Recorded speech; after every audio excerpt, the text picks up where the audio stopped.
기도합니다. 우리 생명, 우리의 가진 것, 우리에게 허락된 영역에 이르기까지 하나님께 또 하나님의 아들 예수 그리스도에게 모두 돌려드리며 그래서 성실하게 살아도 하나님이 우리를 사랑하고 세상을 사랑한 그 사랑의 크기를 다 채울 수가 없음을 합니다. 그럼에도 포기하지 않게 하여 주시고 할 수 있는 대로 할 수 있을 만큼 포기하지 않고 하루를 한 시간을 그렇게 살아갈 수 있도록 도와주시고 은혜를 주셔서 감사합니다. 누군가 잘 산 사람에게 견주면 형편없지만 그래도 우리는 하나님 앞에 그렇게 살아가려고 하는 것을 가지고 포기하지 않고 여기까지 이르러 왔사옵니다. 아는 것보다 모르는 것이 너무 많아서 천지분간을 못하는 것과 무엇이 잘못됐는 거지 또 무엇이 죄악된 것인지 하나님과 원수된 관계로 사는 것인지조차 잘 몰라서 형편없는 것이 사실인데 그래도 하나님 앞에 아는 것을 가지고 살려고 하는 것도 사실이오니 하나님이여 우리에게 은혜를 주시고 부흥의 시간과 날을 주셔서 이전보다는 지금과 오늘과 내일이 더 부흥을 맞이하는 저희들이 되도록 은혜를 허락해 주시옵소서. 우리 인생이 바벨론처럼 그런 인생입니까? 아니면 쓸모없는 사람들로 유대 땅에 버려진 인생들로 살아가는 사람들입니까? 그럼에도 하나님은 부흥을 약속하셨던 것을 잘 아오니 우리가 어디에 있는 사람으로서의 삶을 살든 간에 하나님 우리에게 부흥을 허락하여 주시고 하나님을 사랑하는 것으로 하나님을 향한 마음과 힘과 뜻을 다해 사랑하려고 하는 것으로의 부흥을 허락해 주옵소서. 사람이 많지 않아도 하나님이여 우리는 견딜 수가 있는데 부흥이 중단되면 견딜 수가 없사오니 주여 우리에게 우리 교회에게 부흥의 은혜만큼은 사라지지 않게 하시고 그래서 하나님의 나라의 백성의 부강함이 강건함이 유지될 수 있도록 허락해 주옵소서. 인생이 가지는 인내를 하나님이 기억하사 인내가 바닥에 날 때쯤이면 사람을 붙여주시고 그래서 이 부흥에 대하여 포기하지 않으려고 하는 열정을 우리 스스로가 잃어버리지 않도록 은혜를 더하여 주옵소서. 두세 사람이 내 이름으로 모이는 그곳에 함께 한다는 말씀을 우리는 믿사오니 주여 이 부흥을 허락하사 두세 사람이 아닐지라도 더 많은 사람이 있을지라도 이 부흥 앞에 모이며 이 부흥을 확신하여 흩어지는 저희들이 되게 하여 주시옵소서. 사람이 주는 평안함이 없어도 주께서 주시는 이 부흥의 평안함이 우리가 흩어져 사는 그곳에서 영광을 나타내며 나라를 세우며 그리스도인으로서의 강건한 삶을 살아가는 것으로 즐거움을 성취감을 가질 수 있도록 은혜를 베풀어 주시옵소서. 성경 하나님의 말씀을 함께 나누려고 하오니 성령이여 오셔서 말씀해 주시고 들을 귀 있는 자가 들으라 하셨는데 하나님이여 모든 사람들이 들을 귀를 가진 자로 하나님의 말씀을 대할 수 있도록 하옵소서. 전하는 자와 이 말씀을 받는 자가 한 가지로 은혜를 입어서 들을 귀 있는 자였음을 확인하고 고백하며 증거할 수 있도록 하옵소서. 보이지 않는 지체들이 있사옵니다. 주여 저들에게 은혜를 베풀어 주시고 평안을 더하시며 육체와 영혼의 강건함을 허락하여 주실 것을 간절히 바라옵고 구주 예수님의 이름으로 기도하옵나이다. 아멘. 사도행전 22장 10절을 보겠습니다.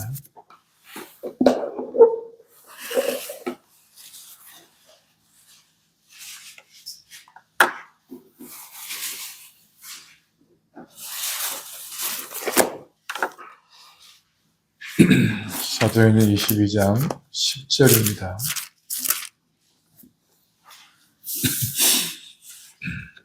12절까지 먼저 읽겠습니다.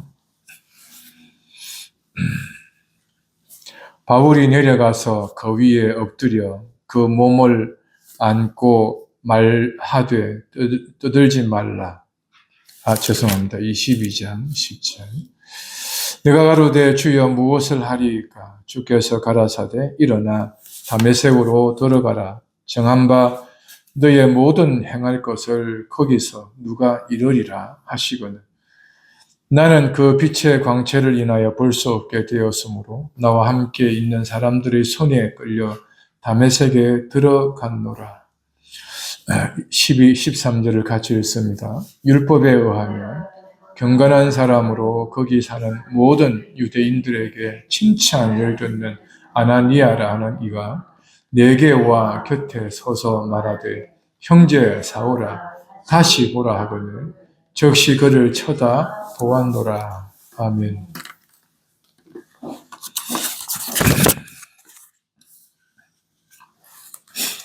기독교 역사는 유대교 역사와 절대 분리할 수 없는 역사입니다.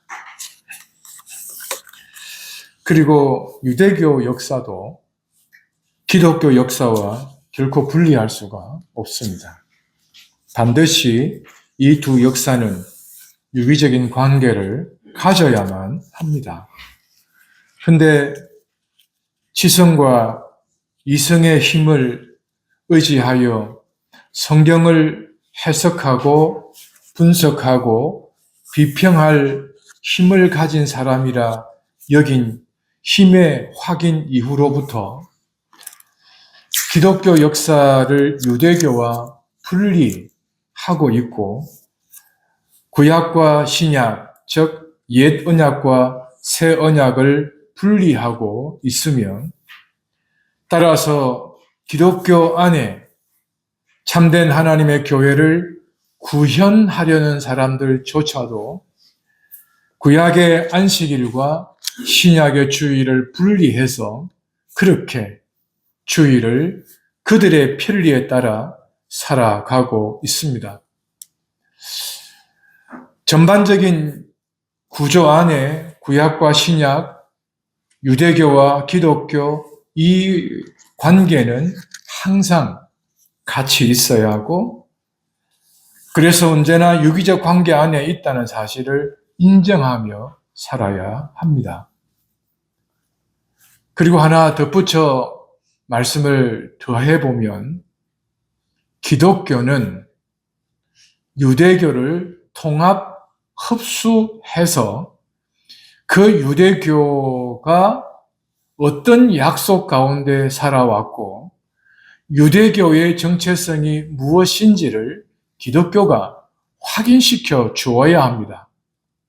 그런 면에 있어서 유대교는 흡수 통합되어진 그리고 그 안에서 유대교의 정체성을 확립 완성시켜 놓은 기독교 안으로 다 들어와야 하는 그런 관계를 가지고 있습니다.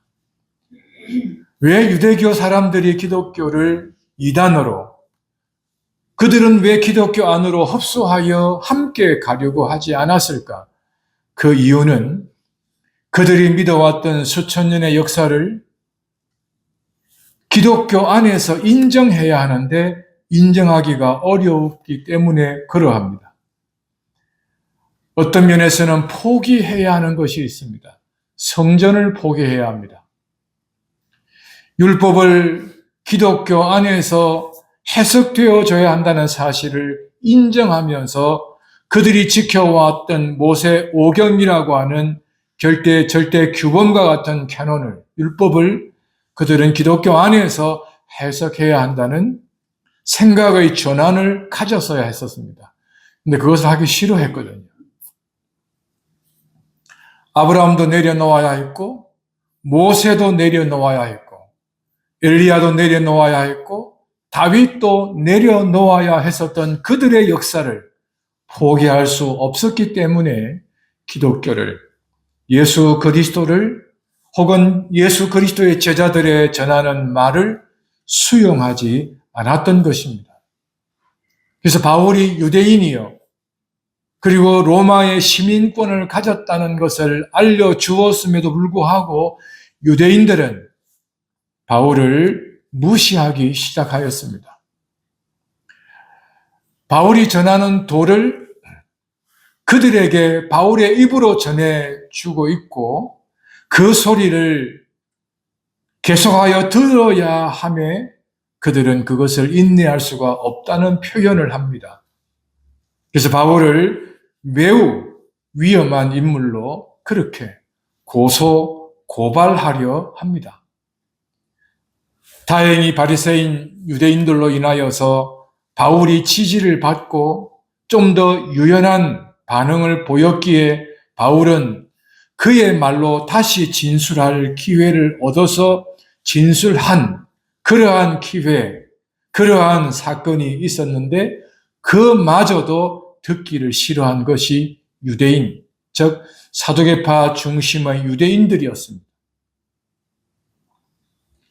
여러분, 이 유대인과 기독교의 관계와 그 속에 있는 바울이 유대인으로서, 유대교인으로서 하나님께 열심이었던 그 삶이 기독교인으로서 하나님께 열심이었던 삶으로 변화된 이 장면을, 그리고 그 과정을 소개하고 있는데 유대인들은 그마저 듣기를 싫어하고 있습니다. 우리는 지난 시간에 바울의 이 자기소개는, 자기 스스로의 변론은 자기 변론의 목적이 있는 것이 아니라 하나님의 경륜을 소개하는 그런 시간이 되었다 하는 것을 함께 나누었습니다. 그중에 우리가 기억해야 하는 것은 서론에서도 말씀드렸습니다만 바울은 유대인이요, 그리고 길리기아 다소에서 났고 예루살렘에서 자랐다는 사실을 모두가 알고 있는 것을 다시 상기시켜 줍니다. 두 번째로 가말리엘의 문화에서 자란, 배운, 훈련받은, 특히 바리새파와 같이 율법의 엄한 교훈을 받은 사람으로서 굉장히 보수적인 사람, 바울이었다는 것을 확인할 수 있습니다. 그는 다른 모든 사람들처럼 하나님께 대하여 열심이었고 기독교에 속한 사람들을 핍박하는 일에 앞선 리더에 해당이 됩니다. 종교 지도자들은 특히 22장 5절에서 대제사장 그리고 모든 장로들이 바울에 대하여 증인이 될 만큼 바울이 굉장히 큰 열정을 가진, 열심을 가진 사람이었다는 것을 확인할 수가 있습니다. 그런 바울을 하나님이 어떻게 불렀는가에 관하여 진술하기를, 내가 어느 날 이 도를 핍박하고 이 도를 따르는 사람들을 결박하여 오기 위해서 다메섹으로 가고자 했고 그 체포영장을 발부받아 다메섹으로 가고 있었다. 그런데 하늘로부터 호련한 강한 빛을 보게 되었고 음성을 듣게 되었고 그 음성 가운데 내가 핍박하던 예수님을 만나게 되었고 그래서 내가 회심하였고 그 예수 그리스도를 위하여 사는 회심자가 되었다라고 소개합니다. 바울이 이렇게 회심하였다는 사실을 언급하고 있는데 그것이 무엇을 말하는가? 나중에 고백하는 거지만 그의 하나님께 대한 열심이 하나님의 아들을 통하여 이루고자 하는 하나님의 나라를 무너뜨리는 일이었고 하나님의 나라를 세운 그 나라를 괴롭히는 일이었고 그 나라에 들어온 백성을 괴롭히며 죽였던 일이었다는 것을 고백하면서 이와 같은 나를 하나님이 택하여 불렀다는 것입니다. 하나님의 경륜은 형편없는 사람, 그릇된 열심에 속하여서 하나님의 영광을 손상시키는 사람일지라도 하나님께서는 부르시고 또한 사명을 주시고 그의 일꾼으로 세울 수 있는 또 세우는 사람이 있다는 것을 말하면서 하나님의 경륜이 이와 같이 긍휼과 인애와 사랑이 충만하다.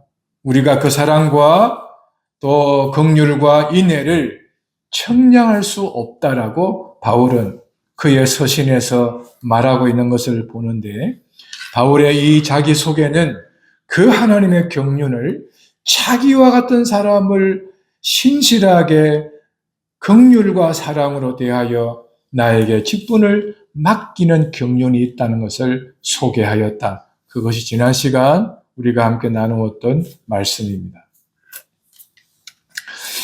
오늘 이어서 말씀을 전하고 싶은 것은 10절 이후의 말씀인데,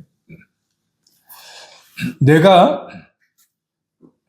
주여 무엇을 하리이까? 9절에서 10절 상간에 보면 거듭나고 회심한, 이제는 옛 언약이 아니라 새 언약 안에서 하나님께 대한 열심을 가지려고 마음을 돌이킨 회심자인 바울이 이제 하나님 앞에 그리스도의 부르심을 듣고 반응하기를, 주여 내가 무엇을 해야 합니까? 8절에서 당신이 누구입니까? 의 질문에서 10절 내가 무엇을 하리까로 변화된 바울의 고백을 여기서 볼 수 있습니다. 거듭남, 회심의 사람들은 적어도 이 과정을 꼭 기억하셔야 합니다. 예수님을 알기 전에는 하나님의 아들 예수 그리스도에 대하여 당신이 누구입니까? 이런 반응을 보일 수 있어요. 교회를 왜 가야 합니까? 왜 성경을 읽어야 합니까? 왜 믿어야 합니까? 등등의 질문을 가질 수가 있습니다. 나아가서 왜 이렇게 믿어야 합니까?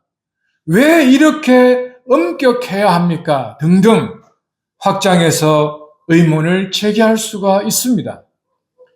그러나 거듭나면, 회심을 한 사람이면 다음과 같은 고백을 하지 않을 수가 없습니다. 주여, 내가 무엇을 할까요? 여러분, 신앙생활을 아니면 교회를 다니면서 단 한 번이라도 주여, 내가 무엇을 하리이까? 라고 하신 적이 있는지를 한번 생각해 보셨으면 합니다. 있는데 지금도 그렇다면 하나님 앞에 오늘 이 말씀을 잘 따라가 보시기를 바랍니다. 근데 기억은 있는데 지금은 아니라면 했던 그 기억을 상기시키고 다시 오늘 부릴 듯하는 그 마음이 이 말씀 앞에서 있어지기를 기대합니다. 만약에 없다면 나의 회심을 점검해보고 나의 거듭남을 점검해보면서 내가 하나님 앞에 거듭난 적이 있는지, 내가 하나님 앞에 회심한 적이 있는지를 살펴보며 없다면 하나님의 은혜를 구할 수 있기를 바랍니다. 주여 나를 만나주시고 나를 구원해 주시고 나를 하나님의 사랑 안에 있게 해달라고 요청해 보시기를 바랍니다. 하고 싶어 되는 것도 아니요, 한다고 하는 것도 아니요, 사람 앞에 이와 같은 말을 한다 하여 돌아가며 하는 것도 아니란 것입니다. 의지만 있으면 되는 것도 아니요, 기회가 있어서 되는 것도 아닙니다. 이것은 오직 예수 그리스도를 만난 사람이어야 가능한 것입니다. 예수 그리스도 안에서 마음을 하나님께로 돌이킨 자이어야만 합니다. 그리고 그 사실을 과거형으로 가져 있는 사람들은 오늘은 하기가 어렵습니다. 현재형으로 돌려야 합니다. 지금이어야 합니다. 그래야 주여 무엇을 하리이까에 대한 스스로의 고백과 질문이 가능합니다. 여기서 하나 기억하고 교훈으로 삼아 가고 싶은 것이 하나 있는데, 그릇된 이해와 그릇된 열심은 주여 무엇을 하리이까에 대한 이 질문을 하기 전에 열심을 가진 사람으로서 기독교를 박해하는 사람이 될 수 있습니다. 그래서 우리가 열심으로 혹은 열심을 내고 있는 그 열심이 과연 예수 그리스도와 상관성이 있는지를 살펴보셔야 합니다. 바울처럼 그릇된 하나님께 대한 열심이 기독교와 기독교 안에 들어와 있는 사람들을 괴롭히며 죽이는 일을 할 수 있다는 사실에 대하여 열심도 제대로 할 수 있어야 합니다. 게임을, 오락을, 심지어 그릇된 도박을, 잘못된 사랑을 하고 있는 사람은 열심은 내면 낼수록 위험에 빠지게 되죠. 혼자만 위험에 빠지는 것이 아니라 줄줄이 위험에 빠뜨리기도 하다는 사실을 알지 않습니까? 하나님 앞에 온전한 바른 열심을 가져서 주여 무엇을 하리이까에 대한 질문을 주님께 드릴 수 있기를 바랍니다. 주께서 말씀하십니다. 10절 중반에 뭐라고 하십니까? 같이 읽어봅시다. 시작. 주께서 가라사대 일어나 다메섹으로 들어가라. 정한 바 너의 모든 행할 것을 거기서 누가 이르리라. 참 번거로우신 예수님이십니다. 아니, 만난 분은 예수님이잖아요. 찾아오신 분도 예수님이시잖아요. 돌이켜 회심하도록 이끌어 가신 분이 예수님이시잖아요.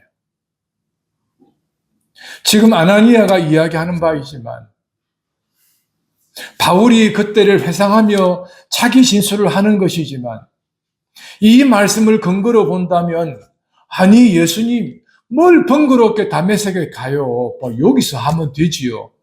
저는 그럴 수 있을 것 같습니다. 아니 굳이 다메섹이어야 합니까? 여러분 보세요. 다메섹은 뭐 하러 가는 곳이었어요? 체포하러 가는 곳이었잖아요. 그리고 핍박하기 위해 가는 곳이었잖아요. 아니 생각을 좀 하고 예수님 말씀해 주시지. 아니 목적이 그것이었는데 그 안 가고 누군가를 안 만나고 예수님이 직접 하시면 좋지 않겠어요? 라고 정중히 저는 말씀드릴 수 있을 것 같기는 해요. 여러분들은 어떠세요? 아, 그러세요? 그러고는 막 가십니까? 사람이 물건을 사러 가거나 아니면 민원을 처리하거나 등등을 해 나갈 때 순간순간 좀 이렇게 수정 되는 일이 있지 않겠어요? 그런 때 일을 처리해 나가는 과정을 보면 나는 어떻게 할지를 가늠할 수 있지 않겠어요? 그런 것들을 보면 가라 하면 저는 네 하고 속으로는 왜 가야 하지? 그럴 것 같아요. 근데 어떤 사람은 그 자리에서 왜요 하나님 예수님 이러고 하는 사람이 있을 수 있겠죠. 여러분 어떤 유형에 속합니까? 근데 예수님은 이 바울을 다메섹으로 들어가라고 합니다. 만약에 이 정보가 다메섹에 도달했다면, 즉 체포하러 간다는 것이 정보가 도달했다면 바울이 다메섹에 들어오는 것 자체가 위험한 그런 사람으로 들어오겠죠. 이런 관계 안에서 다메섹으로 가라는 것입니다. 그 다음에 정한 바, 이 정하는 것은, 이미 정해둔 것은 누구의 결정인가? 하나님의 결정이에요. 하나님이 하시는 거였어요. 바울을 택한 것도 하나님, 바울을 이 지점에서 불러내신 것도 하나님, 바울을 예수 안에서 부르고 계시는 것도 하나님, 그리고 다메섹으로 가라는 것도, 가야만 한다는 것도 하나님의 정한 뜻이었다는 거예요. 이것을 우리 시대에 적용하면 하나님 시간표 안에 정해놓은 과목들, 학습의 목표들이라는 것입니다. 그래서 정한 그 일을, 뜻을 그곳에 가면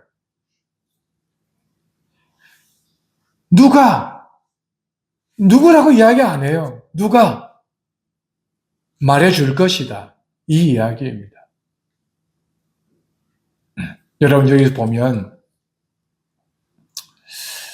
주보의 제목을 한번 확인해보고 돌아가 보겠습니다.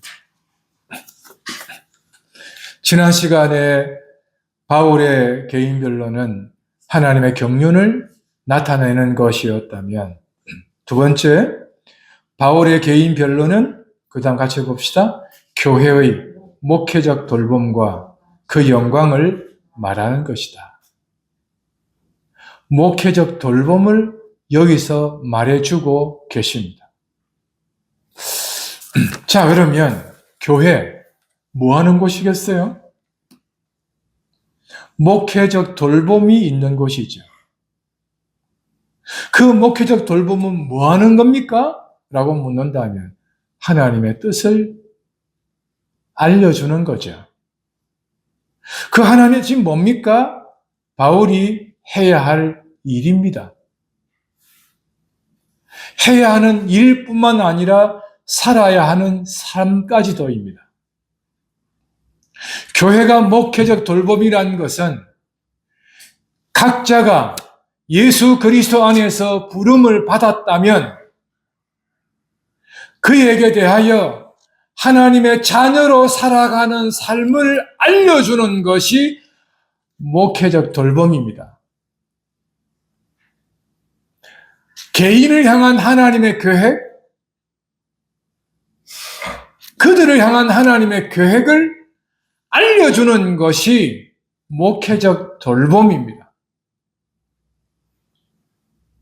만약 개개인들이 하나님이 나를 불렀다, 그리고 내가 무엇을 하리이까, 에 관계된 사람, 그래서 그것에 생각이, 마음이 머물러 있는 사람이라면 목회적 돌봄은 없어서 안 되는 관계입니다. 그런데 하나님의 부르심과 주여 내가 무엇을 하리이까에 관한 생각이 없는 사람이라면 목회적 돌봄은 아무런 의미가 없습니다. 적어도 그분들한테는. 그래서 목회적 돌봄은 의미가 없습니다.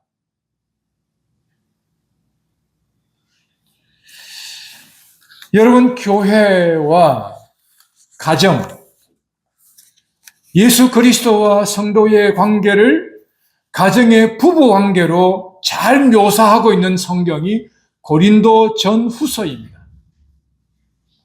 그 성경을 기록한 사람이 바울입니다.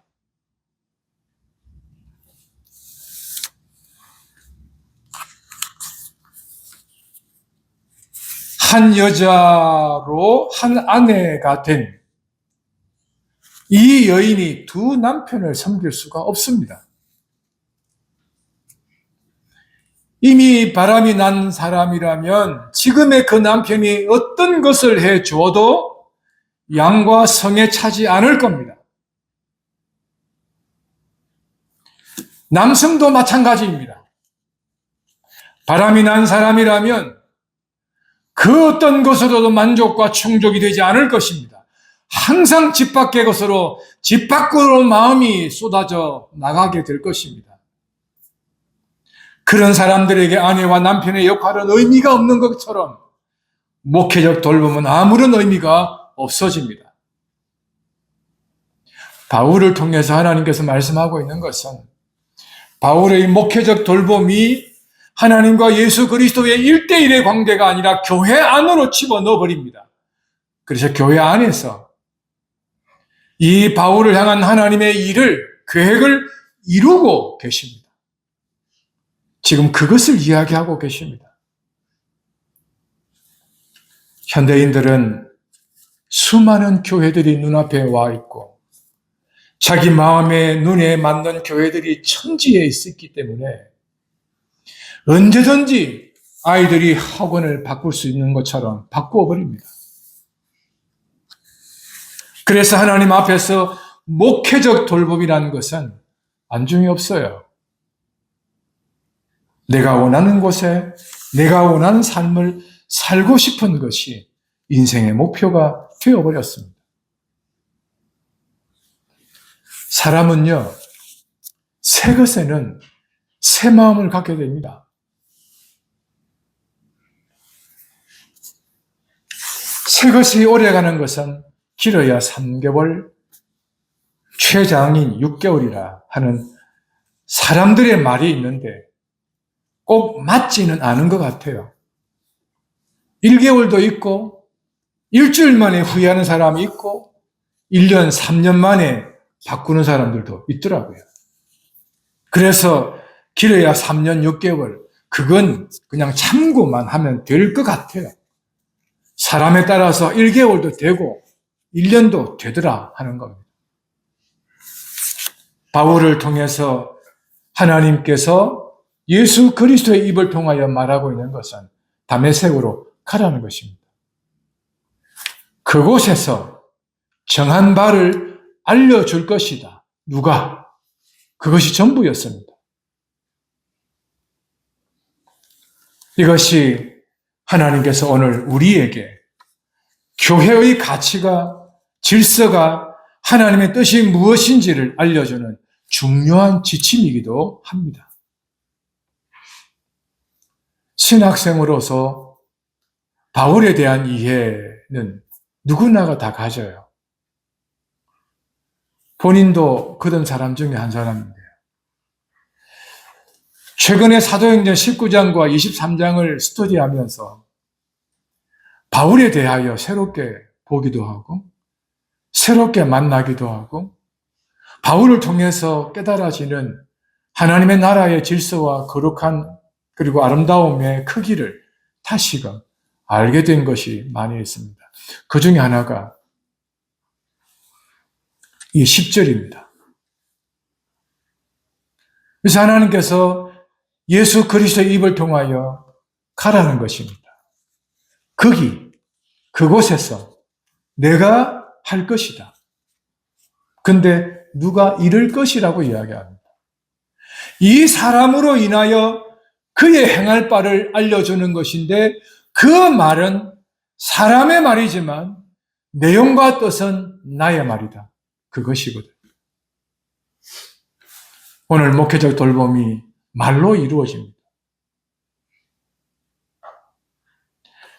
사람들은 그 말을 통하여서 너는 잘하냐라고 분석하겠죠. 그 사람들은 전해주는 사람의 말을 통하여서 너는 이란 말을 하고 있겠죠. 근데 정의는요, 무엇을 하는 사람인가? 우리의 성경은 15절에서 이야기합니다. 같이 읽어보겠습니다. 내가 그를 위하여 모든 사람 앞에서 너의 보고 들은 것의 정의니라. 정의는요, 보고 들은 것입니다. 보고 들은 것에 대한 해석을 묻는 게 아니거든요. 너는 어떻게 생각하느냐 그 말을 묻기 위하여 정의를 세우는 것 아니거든요. 참고는 할지 몰라도 보고 들은 것에 대한 검증과 그리고 그 진위에 대한 연결점과 검사나 판사가 도움을 얻고자 하는 참고의 재료로 쓰기 위해서 연결해서 묻기는 하지만, 그러나 중요한 것은 판사는 그가 들은 것이 무엇인지, 본 것이 무엇인지를 묻고자 하는 것입니다. 대한민국 국민이라면 지금 재판이 진행되고 있는, 방송되고 있는 그 광경 안에서 장면들 속에서 법의 집행의 과정에 대하여 학습이 잘 되어 갈 것입니다. 어느 한 재판관에 의해서 보다 이 표현에 대한 이해를 할 수 있을 것입니다. 한 재판관은 말합니다. 당신이 그것을 어떻게 생각하느냐가 묻는 것이 아니라 당신이 본 것이 무엇인지 말해달라. 요 이야기를 쉼없이 하고 있는 재판관을 저는 보았습니다. 정의는 그것입니다. 때로는 정의는요, 예수 그리스도를 만나지 않아도, 예수 그리스도 앞에 회심을 하지 않아도 정인으로서 얼마든지 쓰일 수 있다는 것은 바울의 서신 앞에서도 확인할 수 있어요.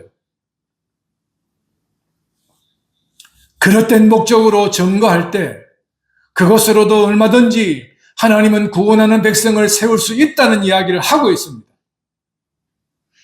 정의는 그가 보고 들은 것을 말하면 될 일입니다. 오늘 설교는 정인, 그 자리에 해당할 수가 있습니다. 심지어 그 정인, 정언은 내가 믿고 경험하고 확신하는 것과 신앙으로 고백하는 것을 포함한 그 증거를 정언으로 하고 있다는 것입니다. 어떤 경우에는 엘리야와 같이 나와 내 집은 여호와만을 택할 것이다 라고 하는 신앙의 고백을 얹어 이야기할 수 있어요. 장로 교단 안에 여러 교파가 있고, 그래서 그 교단 안에 여러 교단들이 있어서 우리의 교단은 이러한 정신을 가졌다는 것을 이야기하여 설교에 얹어서 할 수 있는데, 그것은 신앙 고백 다음에 신앙 고백을 이루고 싶은 울타리의 역할을 하기 때문에 확장해서 전할 수 있고 전하기도 합니다. 그러나 그 모든 것은 정인으로서의 그 내용이 사실이라는 것에 대한 부언, 고백,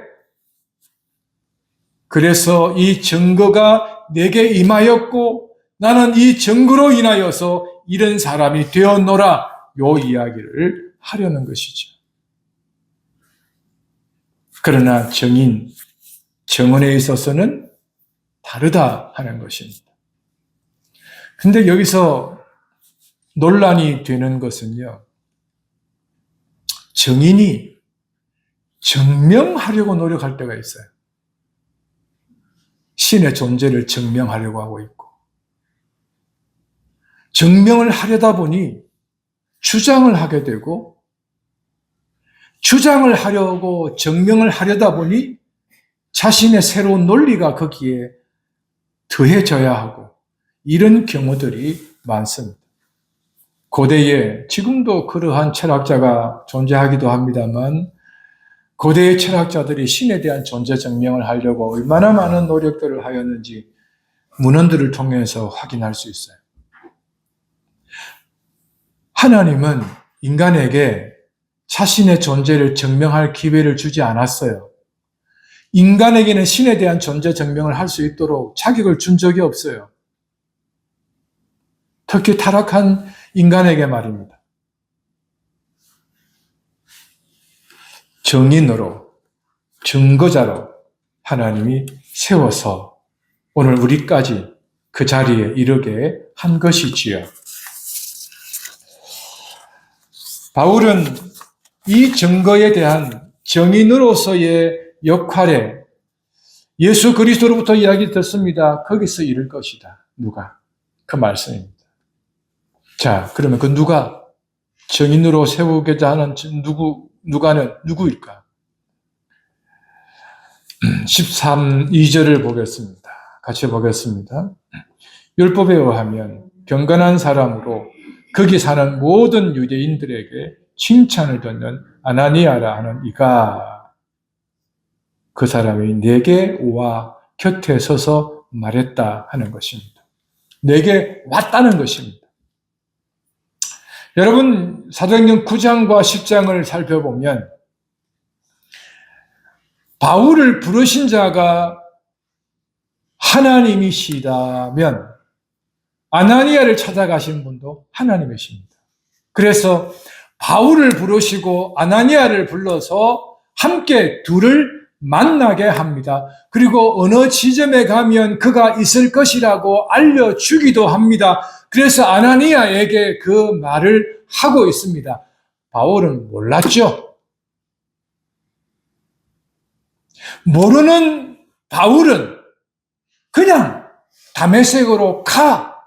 그곳에 머무른데 그 머무른 곳을 하나님은 아나니아에게 알려주어서 아나니아가 그 지점으로 가 그 사람을 만나 하나님께서 말씀하신 말씀을 그에게 전해 줍니다. 아나니아를 보면요, 참 신기합니다. 아나니아가 정인이잖아요. 그리고 증거해야 하고 보고 들은 것을 전해 주어야 하는 사람이잖아요. 근데 아나니아가 찾아오신 하나님에게 예 하고 먼저 대답하지 않았어요. 바울이 어떤 사람인지에 대하여 말씀드렸어요. 근데 여기서는 바울은 아나니아가 처음에는 이런 이야기, 이런저런 이야기를 했다라고 말하지 않아요. 바울이 이야기할 때는 아나니아가 하나님의 명령을 받들어서 내게 말해 주었다, 요 이야기만 하고 있는 거예요. 아나니아가 처음에는 하지 않을 부정적인 이야기를 했는데 그래도 설득되어서 왔다, 요 이야기를 하지 않아요. 그냥 왔다고 이야기합니다. 여러분, 우리가 보고 들었던 이야기에서 내가 했던 이야기, 내가 무엇을 했고 자세히 말해줄 수 있지만 그러나 바울은 그 이야기를 빼버립니다. 그냥 아나니아가 왔다, 내 곁에 섰다, 말해주었다, 요 이야기밖에 없어요. 그러나 아나니아 입장에서 시작점을 보면 바울이 이런 사람인데요, 등등 이야기합니다. 그러나 가라고 이야기합니다. 그는 내가 쓸 그릇이라고 사도행전 9장에서 이야기하고 있습니다. 자, 아나니아는 이 말씀을 순종하여 바울을 만나러 옵니다. 그리고 그 바울에게 주께서 너에게 말씀하시는 것이 이것이다 라고 전해줍니다. 여러분, 여기서 아나니아가 어떤 사람인가를 보면 12절에 율법에 의하며 이라고 말하죠. 이것은 유대인과의 관계를 설명하기 위해서입니다. 그리고 유대인으로서 아나니아가 어떤 사람인가를 확인시켜주기 위해서입니다. 두 가지입니다. 왜냐하면 21장, 22장에서 바울을 고소하여 죽이려 들고 있는 자가 누구입니까? 유대인들입니다.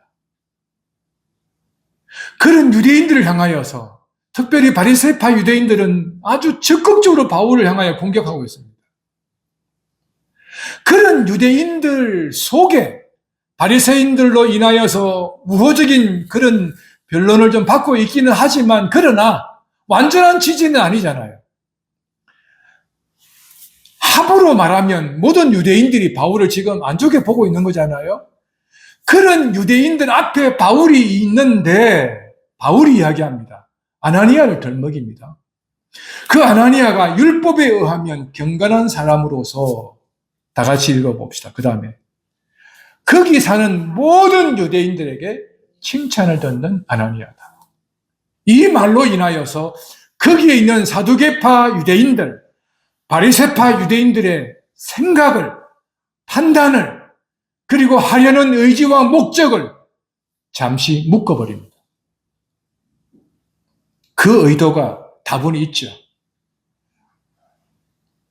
그리고 율법에 의하면 이란 이 말에 아나니아 개인적으로 보면 그 사람 역시도 3절 마지막 부분에 보겠습니다. 바울의 이야기입니다만 너희 모든 사람처럼 그 다음 뭐라고 말씀합니까? 하나님께 대한 열심하는 자, 아나니아 그 사람이라는 거예요. 그러니까 이런 사람들보다 더했으면 더했지 못하지 않는다. 그만큼 칭찬, 즉 인정받는 사람이라는 거예요. 여러분, 그 사람이 바울을 인정하고 있습니다. 바울에게 하나님의 뜻을 이야기해 준 사람이에요. 간혹 우리 감정에 도취되어 직장에서든 가정에서든 사회, 교회 공동체에서든 내가 죽이려 드는 사람을 향해서 나는 죽여야 되겠는데 그러나 예상 밖에 많은 사람들이 그를 인정한다는 것을 기억하셔야 합니다.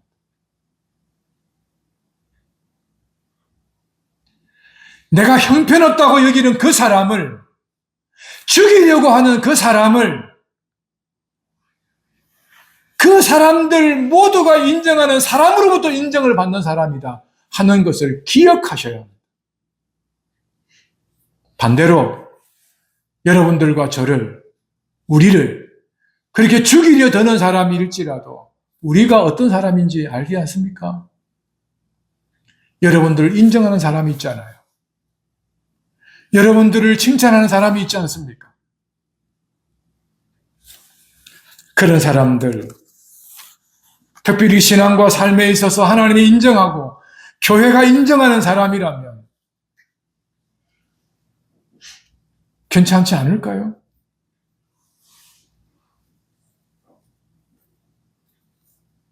간혹 자식과 아내와 남편은 인정하지 않는데 나가면 인정받는 사람이 있죠.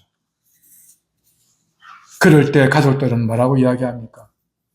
집에서나 잘하지. 이런 이야기를 하지 않습니까? 근데 인생사를 보면 집에서는 가족들한테는 못하는데 나가면 호인이 있거든요. 왜 그런지는 잘 모르겠어요. 나가나 집이나 같으면 얼마나 좋을까요? 직장이든 가정이든 사회이든 같으면 얼마나 좋겠습니까?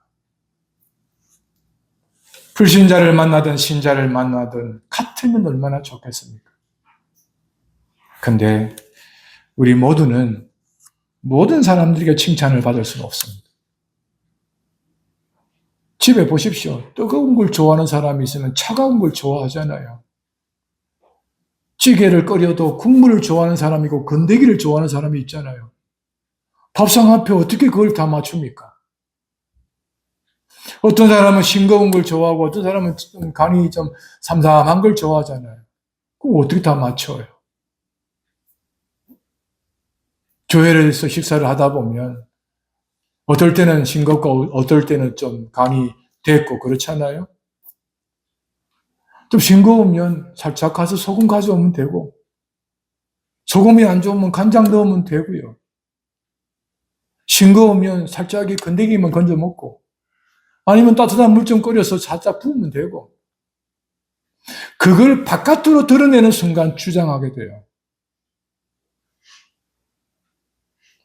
식당에 가서도 내 돈 준다고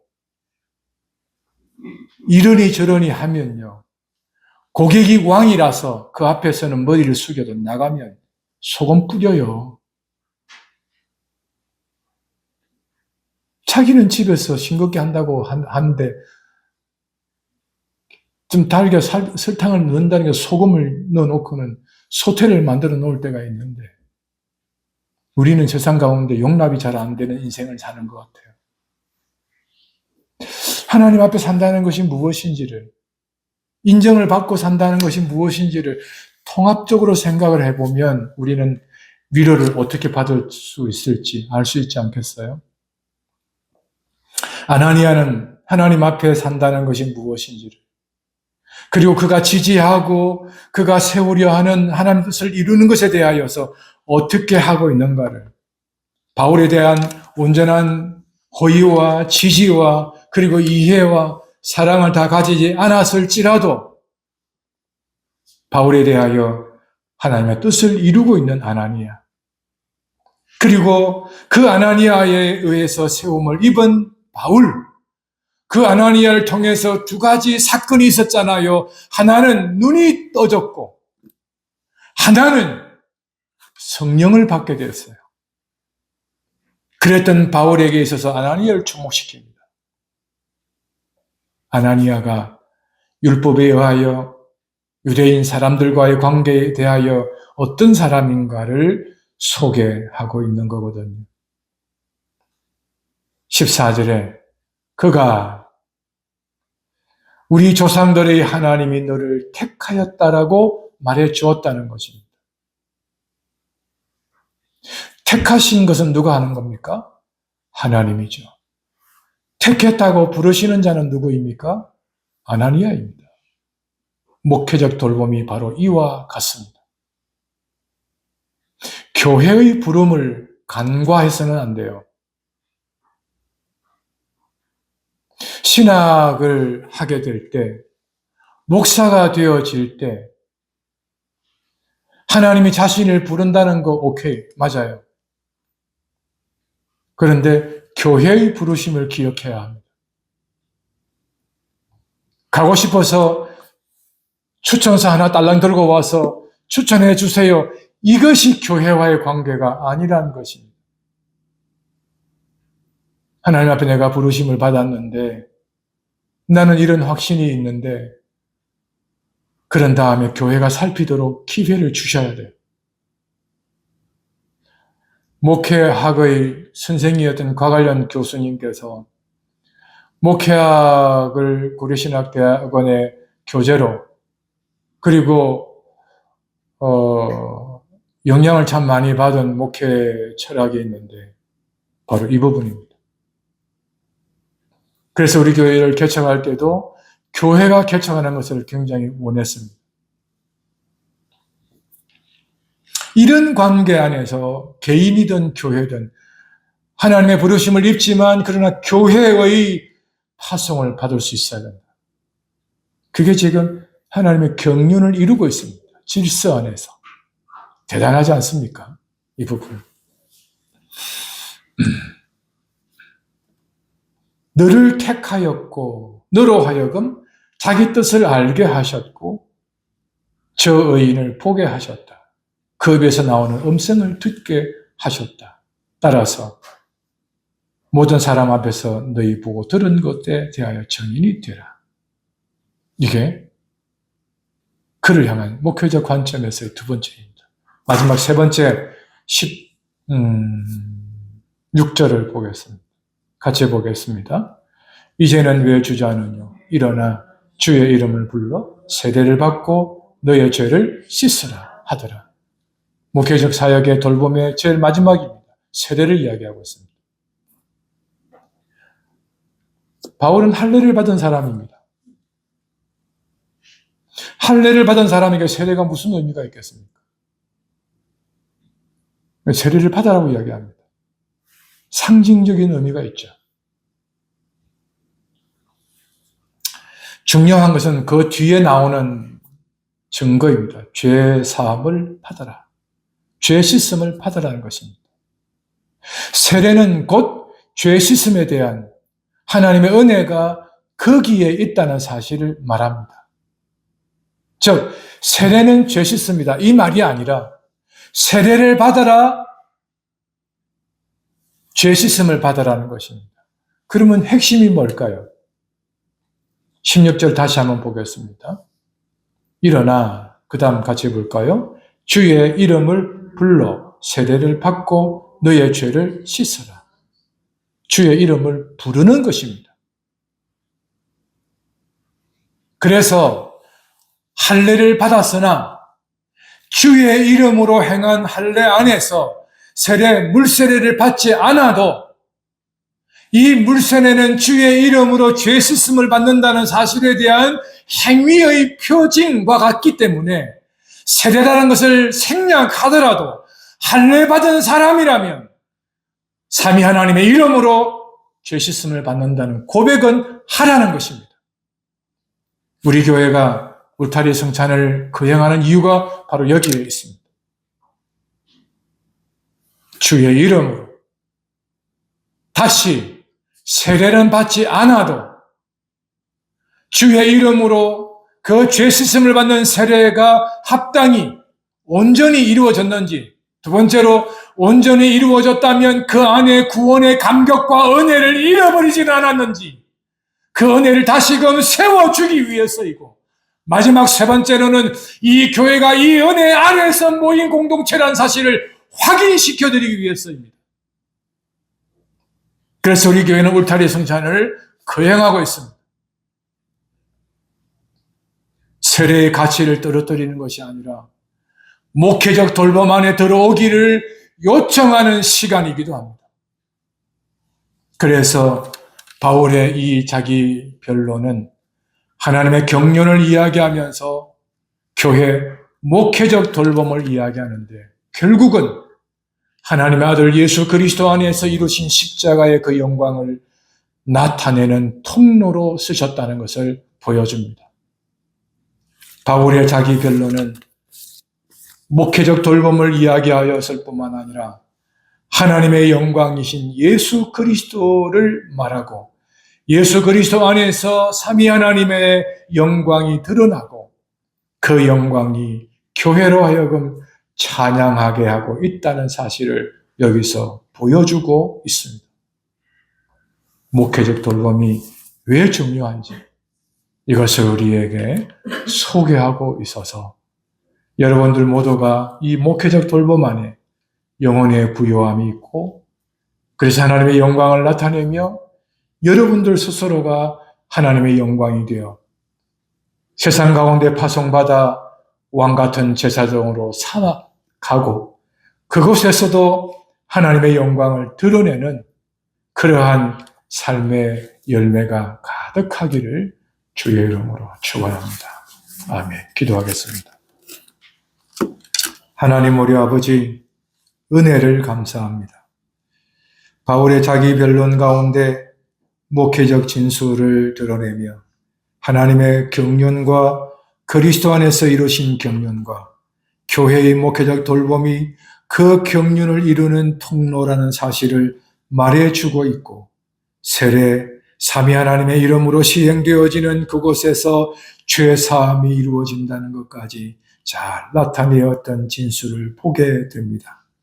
아버지여, 이 교회가 이 진술에서 벗어나지 않게 하시고 성도들이 진술 가운데 드러나 영광을 마저 영광이 되고 영광의 열매로 살아갈 수 있도록 하옵소서. 하나님 아버지, 성도들이 흩어져 살아가는 현장 가운데 바울이 변론하는 것 같이 우리들도 각자들도 변론자가 되어서 하나님의 영광을 변론하는 정인의 역할을 감당할 수 있도록 하옵소서. 예수님 이름으로 기도합니다. 아멘.